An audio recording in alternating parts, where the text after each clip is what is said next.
বাসমতি চালের GI tag নিয়ে ভারত এবং পাকিস্তানের মধ্যে দীর্ঘদিনের বিবাদ নতুন মোড় নিয়েছে। পাকিস্তান ইউরোপীয় ইউনিয়নে যে নথি জমা দিয়েছিল তা দেখতে চেয়ে ভারতের আবেদন প্রত্যাখ্যান করেছে ইউরোপ।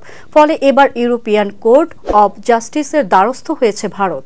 ইউরোপীয় ইউনিয়ন জানিয়েছে তাদের নিয়ম অনুযায়ী পাকিস্তানের নথি প্রকাশে বাধ্য নয় তারা। সেই নথি প্রকাশে ইসলামাবাদের সঙ্গে সম্পর্ক খারাপ হওয়ার আশঙ্কা দেখিয়ে ভারতের আবেদন খারিজ করেছে তারা। ভারত দাবি করেছে প্রাচীন ভারতীয় পুঁথি থেকে শুরু করে ঐতিহাসিক দলিল দস্তাবেজে বাসমতির উল্লেখ রয়েছে।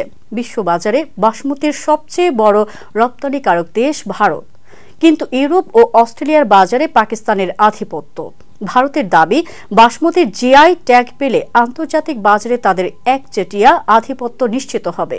পাকিস্তানের দাবি, অন্যদিকে পাকিস্তানও বাসমতি চালের প্রোটেক্টেড জিওগ্রাফিক্যাল ইন্ডিকেশন পেতে নথি জমা দিয়েছে। তাদের বাসমতি চাল প্রাকৃতিক ও রাসায়নিক মুক্ত। ইউরোপের বাজারে পাকিস্তানের বাসমতির কদর বেশি।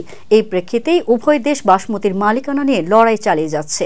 যদিও রাষ্ট্রপুঞ্জের নিয়ম অনুযায়ী একাধিক দেশ একই পণ্যের জিআই ট্যাগের জন্য আবেদন করতে পারে, তবে সেক্ষেত্রে পর্যাপ্ত প্রমাণ দাখিল করতে হয়।